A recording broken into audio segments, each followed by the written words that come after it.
Hello everyone. ये है एक अधूरी सी प्रेम कहानी का एपिसोड 3। 5 साल बाद एक दिन शिखा एक कैफे में बैठकर अपनी नई किताब पर काम कर रही थी। तभी गिटार की धुनों ने उसे अपनी ओर खींच लिया। उसने मुड़कर देखा तो ये वैभव के गिटार की आवाज थी। दोनों की आंखें मिली। शिखा ने पूछा, तुम यहाँ? वैभव ने जवाब दिया, और तुम? दोनों पास बैठे और जिंदगी की बातें करने लगे। शिखा ने अपनी शादी के खालीपन के बारे में बताया। उसने झिझकते हुए पूछा, क्या तुमने मुझे कभी याद किया? वैभव ने धीरे से कहा, हर पल। कैफे में हल्की रोशनी और गिटार की धीमी धुनों के बीच वैभव कुछ देर शांत बैठा रहा। उसकी आंखों में बीते हुए वक्त की परछाई झलक रही थी। उसने शिखा की तरफ देखा, जैसे शब्दों को जुटाने की कोशिश कर रहा हूं। उसने गहरी सांस लेकर कहा, शिखा, तुम्हें शायद ये जानने का हक है कि मैंने तुम्हारे साथ ऐसा क्यों किया। शिखा ने उत्सुकता और अधीरता से उसकी ओर देखा। वैभव ने कहना शुरू किया, तुम्हारे जाने के बाद मुझे एहसास हुआ कि मैं तुम्हारे बिना नहीं रह सकता। तुम्हारे साथ बिताए हर पल मेरे लिए अनमोल थे। मैंने तय किया था कि मैं अपने परिवार को तुम्हारे बारे में बताऊंगा, लेकिन चीजें उतनी आसान नहीं थी। उसकी आवाज भारी हो गई। मेरे घर वालों को हमारे रिश्ते से दिक्कत थी। वे एक परंपरागत परिवार से थे, जहां हर चीज उनकी सोच के दायरे में फिट होनी चाहिए।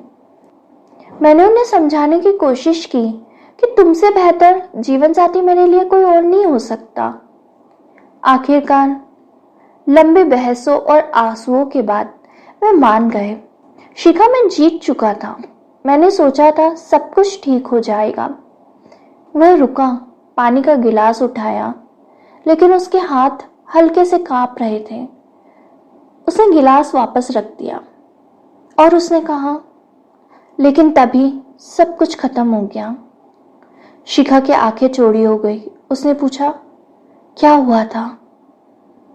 वैभव ने ठहरी हुई आवाज में कहा, मेरे घर में आग लग गई थी। रात के वक्त जब सब सो रहे थे, किसी शॉर्ट सर्किट की वजह से आग लगी। सब कुछ मिनटों में जलकर खाक हो गया। घर, दुकान, मेरी सारी जमा पूंजी। मैं और मेरे माता पिता किसी तरह जान बचाकर बाहर निकले, लेकिन हम बिल्कुल खाली हाथ थे। उस वक्त मेरे पास न पैसे थे न उम्मीद। मेरी पूरी दुनिया उजड़ गई थी। शिखा ने आवाक होकर उसकी तरफ देखा। वैभव ने कहा, उस मुश्किल समय में मैं तुम्हारे पास आने का सपना भी नहीं देख सकता था।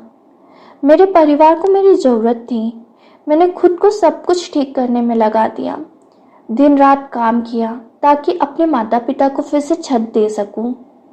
मैं चाहता था कि जब मैं तुम्हारे पास आऊं तो सिर ऊंचा करके आऊं, लेकिन जब तक मैं तुम्हारे पास पहुंच सका तब तक बहुत देर हो चुकी थी।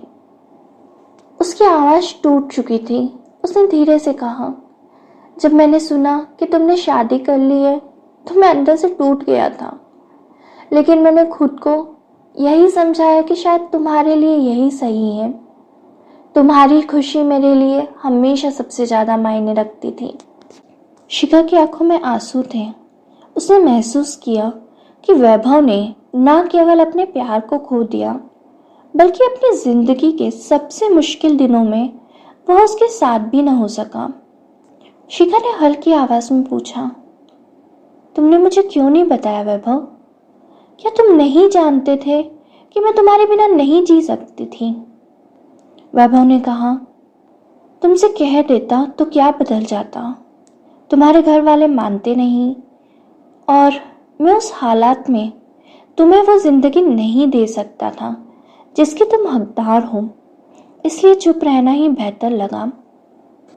आंखों में आंसू लिए शिखा ने कहा, पर क्या तुम नहीं जानते थे कि मेरे लिए सिर्फ तुम ही सब कुछ थे? मैंने सिर्फ तुम्हें प्यार किया था। वैभव ने कहा, क्योंकि मैं तुम्हें और तकलीफ देना नहीं चाहता था।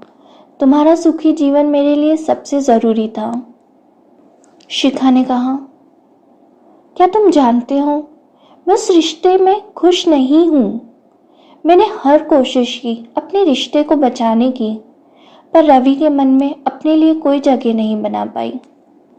वैभव ने कहा, शिखा, तुम्हें देखकर ऐसा लगता है जैसे मैंने तुम्हें बहुत दर्द दिया है, पर यकीन मानो मैंने तुम्हारे चेहरे पर मुस्कान देखने के लिए सब कुछ सहा। क्या वैभव के दिल की बात जानने के बाद शिखा रवि से तलाक लेकर वैभव के साथ एक नई शुरुआत करेगी, उनकी अधूरी प्रेम कहानी को मुकम्मल करेगी, या फिर शिखा और वैभव की प्रेम कहानी यहीं अधूरी रह जाएगी? आपको क्या लगता है आगे क्या होगा, कमेंट में लिखिए। और आगे की कहानी सुनने के लिए जुड़े रहिए हमारे साथ हमारे channel blogs to make think में।